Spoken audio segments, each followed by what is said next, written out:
What's up, guys? It's John here with National Sports Entertainment, and I wanted to go into the night game we just watched.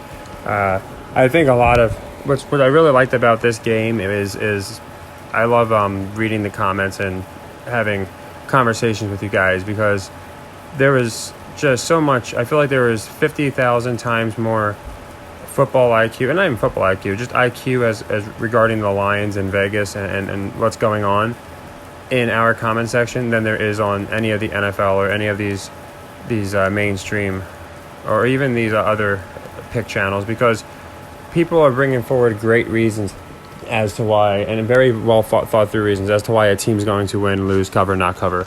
So I got it wrong. I did have the Chargers covering. I bought it down to 4, thinking it would be something like 20, maybe 27-23 or something, and I would need the 4. But I did lose that cover, and it's a shame. I probably should have gone the money line, simply because, again, the narrative, in my opinion, was Russell could not have won this game. They've been forcing this narrative all year that he's been losing heartbreaks, and even his win was a 1-point win. So I just thought it made sense to have him lose this game in Los Angeles, where they're going to need this win if they want to be kept competitive going forward. And now we have, again, Russell did a lot. Troy Aikman was gassing up all game how Russell was doing everything and nobody else was helping him. Where most of the stuff in my Discord was showing, and I was watching most of the game, was just basically people commenting how terrible he's been playing. And I believe he sold. I think he did terrible. And that's why I liked the Chargers. I liked them at the points. Like I said, I thought they would have covered. I always take spreads just because of the value, unless it's baseball. But yeah, so they didn't cover. But now, this is what I was trying to explain in my last video. Now what this does is this sets up win over the Jets, which is going to kill 2 birds with 1 stone. One, it's a trap. So I guarantee you the Jets are probably going to be getting points here, knowing fucking Vegas. Let's see if they have the lines yet. Nope. I wouldn't be surprised if, just because they're going to explain away that the Broncos are at home and they're going to give the Jets points. This is going to make people reluctant to take the Broncos. And I just hope it's not like fucking 4 points or some shit. If it's like 1 or 2, that's great, because then we can just take the spread. But with the narratives, obviously, the money line's what's most important. So the Chargers, if I had done the money line, I would have been better. But I think these next 3 games, obvious Russell wins. This is his comeback tour. He gave it away. He even said, that's what I said in my last video when they said something to the effect of, how are you feeling? And he said, we're going to come back. He smiled, and he said, we're just not there yet. We'll get it going. And you can just tell he wasn't ready. You can't go 3-3 and call that a comeback. Now at 2-4, that's a comeback story. You beat the Jets, you win in London, and you become 500. And what that does is it sets up these 2 games, and you'll see. Then they start playing some good teams, or primetime games. So we got them at Baltimore, we got them at the Chiefs, then we got Cardinals. Rams is going to be a playoff game. Then they got the Chiefs again, and then this last game of the season. So you can see how they set it up, and that's why I thought the Broncos had to lose this game. And then when you look at the Chargers schedule, it makes a lot more sense as to why they had to win this game. They have to be kept in the hunt, and Seattle's a game they should win, as is Atlanta. It's really hard to explain away the next 3, in my opinion. I guess the Cardinals, but they've been playing pretty good at home. But it's hard to explain away them winning 3 of these 4. They'll probably win 2 at best. And then, again, I explained Las Vegas. Vegas knows something, because Vegas has the Raiders as a better chance of winning the Super Bowl than they do teams like the Dolphins and the Titans. So they must know that the Raiders are something's going to happen with them. So I just look at the upcoming schedules and who's got it a little harder, and I do feel like in this case the Chargers are playing some of the away games they have. I just don't see a 3-3 Charger team being competitive. Now they can push them as competitive, and like I said, now the Russell comeback can begin. So now when Russell is 2-4, this is where people are going to say, oh, they're done. They had a chance. They couldn't even score in overtime. The defense did everything for them. the last 2 weeks, he's scored, one touch. I don't know what he's got, but I mean, it's been awful. And he's been doing a good job selling. But that being said, I do think that comes to an end on this next week right here. And that was the reason I just didn't see him winning. To me, this is way more enticing of a comeback story.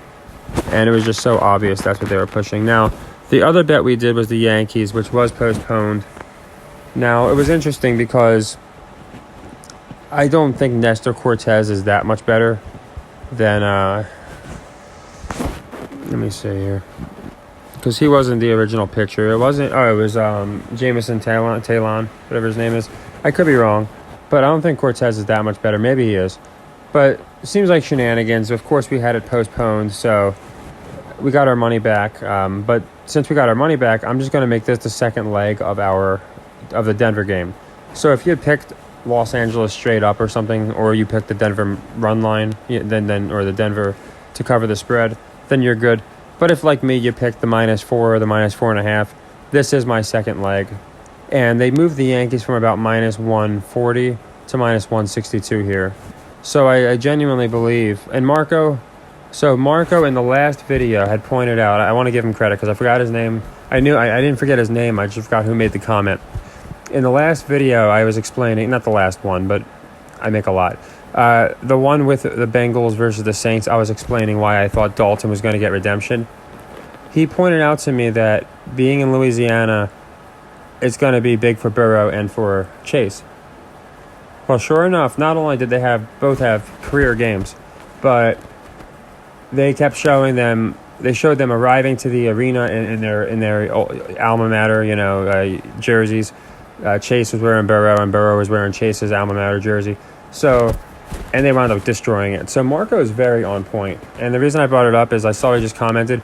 Tonight, I had the Chargers covering. He told me he thought the Chargers would win, but they wouldn't cover. So he's been over the target. So that's why I said, if you sometimes just read through the comments, you'll get a lot of information. Now, that's why I opened the Discord. I would love to have Marco in there.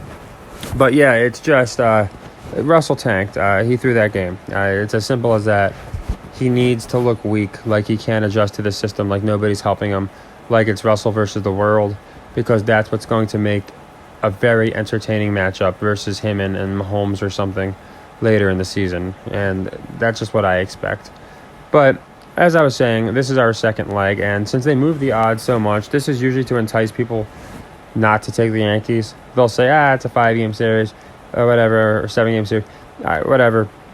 I know this is the last game of the series. But they'll just basically say, this is the last game of the series. There's more games to come in the next series.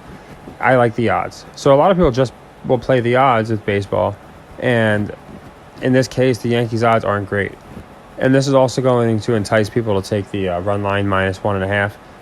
But I took the Yankees for that reason and for another reason. It's kind of goofy. But they've been pushing this stupid narrative like all year that these old school pitchers would have these dumb mustaches. And I used to have a handlebar mustache, so there's nothing. I'm not completely knocking them, but I'll just say that most people that have them look like people that have faces that I want to punch. And I just feel like this guy with the mustache, they've been pushing it all year. They were pushing it literally a game or two ago when a reliever came in and he had a really cool mustache, or just a goofy mustache, whatever you think they are. And sure enough, he pitched lights out, and they were saying, like, who's the best mustache pitcher in the league?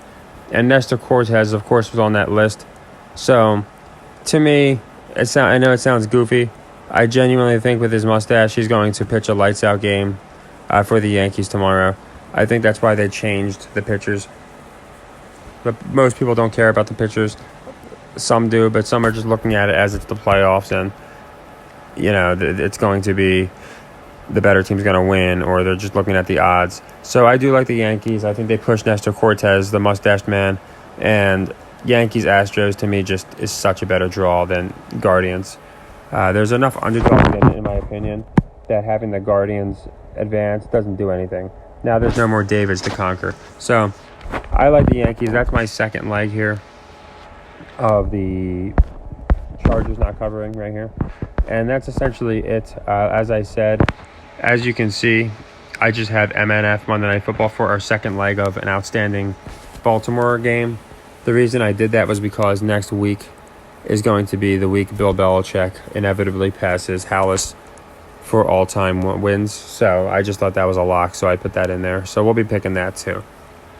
But yeah, I just wanted to go into tonight's game, and there's really not much else. I suppose now is as good a time as ever because I'm not sure. I'll have it out tomorrow, but I do know it's officially basketball day, at least where I live. So here's off the bat what I like. I like the Sixers. I think the Sixers win.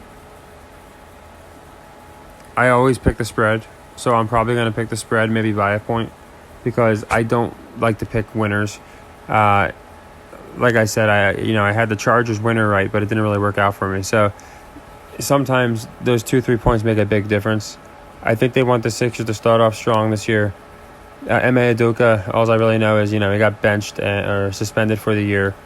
I still think Boston has a strong year. I just think the NBA is understanding that Philadelphia is a much more marketable team in almost every sport.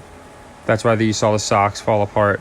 They just don't have the energy Philly does. Philly fans, that's where ECW is from. Philly has some of the strongest fan bases, and that's why the Sixers are being pushed. That's why the Phillies are being pushed. That's why the Eagles are being pushed. And that's probably why the Flyers will get pushed. Although, honestly, Philly doesn't care as much about hockey. That's more of a Chicago, Detroit thing. But here we have the second game. And in this one, I love the Lakers to cover. I'm not buying the Jordan, the Poole, Draymond Green thing. I think that's to throw people off. I don't think Golden State does anything much this year. I think they make the playoffs and put somebody over. But I do think the Lakers cover a 6-point spread. If they don't, it's going to be very indicative of their season. So I don't even mind if they don't, because I like to sit back sometimes and watch the first couple games of a season.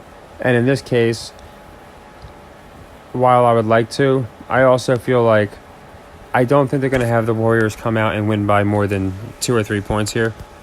Maybe they win by 4 or 5 if you get some fouls at the end, but I think they want to present the Lakers as a strong championship team this year, even though, in my opinion, they're not going to win it. They want to present them as not last year's Lakers. They're going to do the same thing with Brooklyn. They're going to be better teams. So here, I think the Warriors probably win, but again, I'm picking the Lakers easy to cover. I like that +6. Maybe it's not a trap. I don't know. My basketball narratives aren't as good as my football ones. But since I'm a wrestling fan, as I watch the season, probably about, 5 games in, I'll start to really pick up on some things. And then here, this is just showing what their record was last year against the spread. Absolutely nothing we can do with that, obviously. I am curious why there's 18 games missing. They have the 2 draws, so that's kind of interesting. Unless that's like a projection. I don't know what it is. But anyway, or it could have been like Summer League and preseason. I don't know. But what I will say is, I know they love evening these spreads up, so the Sixers becoming 32 and 32 would be interesting. But again, I just don't. This spread number is not what's going to be. It's going to be 0, 0, and 0 starting tomorrow. So yeah, I'll be putting out a video going in more depth. I want to listen to the talking heads and see maybe if some guys in the Discord know, or if anyone in the comments wants to put what they know about what's being talked about between these teams. If they're talking about some kind of slump for the Celtics, then they're probably going to do well. If they're not talking about it and they're talking about how they're going to come out on fire, then they're probably not going to come out and do it as well. This one, I just like the Lakers +6 because I don't think they're going to have the first major West game be a blowout. And honestly, in basketball, you win by 7 or more, it's pretty decisive. Again, unless it's some kind of weird stuff at the end of the game. So those are all, like right now, if I had to pick, I would take Sixers and both away teams to cover, honestly. But I do like the Warriors to win the game. I like the Lakers on the spread. There's not much going on outside of that. We do have the Phillies tomorrow, and I believe they play after the Yankees. So if we're going to be playing that game, I'll definitely put out a video for that. And the only college game is on Wednesday. So yeah, that's really all I got. I just wanted to really touch on the Russell Wilson developing story, this comeback, and I think it's going to, as I said, I didn't think tonight was the night. I think the night is going to be the day. It's going to be next week against the Broncos or against the Jets. And I think he keeps it going up until prime time. He's probably going to be about 6-4 when he plays the Chiefs. That's what I had said before, because now you're looking at a comeback. Now you're looking at the shitty teams, and you see Texans, Raiders, Cardinals, Steelers, Bears, Commanders, Lions, and in that same group you have Broncos. There's your comeback. You can't come back when you have the same record as the Rams, the Bengals, and other teams like that. So that's why I just didn't see them winning. They did cover, though. So for anyone that got them on the spread, good job. Good discipline, too. Very enticing to take that money line. And next week, I love betting Russell. I think Russell gets it done. And I just can't imagine they're going to be giving that many points. So we should be able to play the spread. And who knows, maybe we're lucky and somehow we're underdogs. And Vegas decides to make us underdogs, and we can play the money line, because I think he wins 100% next week. So, yeah, I'll go more into the basketball games if you guys want me to. But first game of the season, there's not going to be a lot of crazy things. They're going to make it exciting, which is why I like +6 here. And I think they're going to make. And, again, that could be a trap, so I'll look into some of that stuff too. But I like that, and I like Philly. And as far as the baseball Philly, I'm leaning towards them. But once I look into them, I'll have more concrete picks with my baseball and the 2 basketball games. So take care, everybody. Happy earnings, and I always appreciate everybody's insight. Everybody just wants to learn together and grow, and together is the best way we're going to do this. Happy earnings.